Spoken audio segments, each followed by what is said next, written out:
Hello everyone, welcome to Harsha Lectures.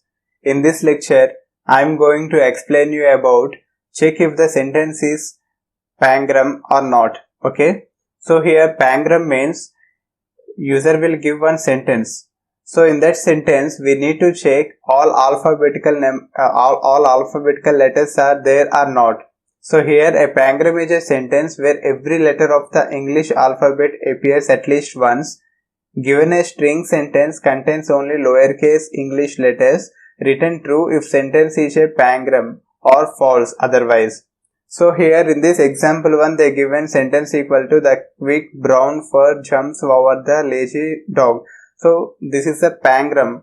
How can we call this is a pangram? Because this string contains all 26 alphabetical letters. So that's why we need to check the given input is pangram or not. If it is pangram, we need to return true statement. If it is false, we need to return false. So here the logic for this is, first we need to create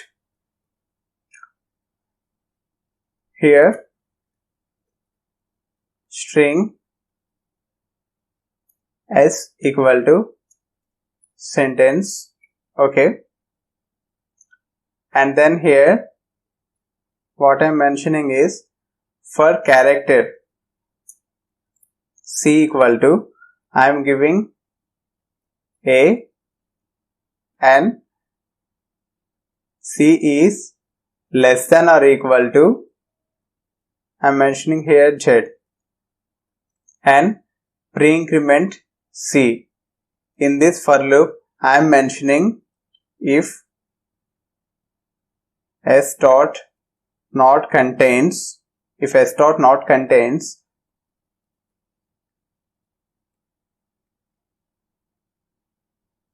string dot value of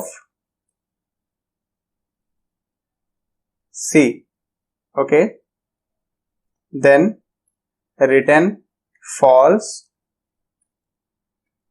else return true. So here what I did, in this first I created one as string, in that I just allocated this sentence into this, and then here I took one loop for character C equal to A to Z. I kept one range. In this, by doing iterative, we can find that if s dot, if the sentence having some input, right, if that is not, if all elements are not in this value of C, means we need to compare if the elements which are, if the string which are present in this, yes, if it is not contains, when we are comparing with value of C, then it will give false statement, else it will return true statement. So by implementing this logic, we can able to find whether the given input is pangram or not. This will help to check whether all alphabetical letters are there in that input or not. If it is not there, then it will return false. So this is the logic behind it. Now I will run this code, we'll check what will happen. Yeah, it is accepted. Now I will submit this code, we'll check. So here success. So this is the logic behind it. If you have any queries, you can mention your doubts in commentary section, and please do like and subscribe for more videos. Don't forget to click on bell icon. Thank you.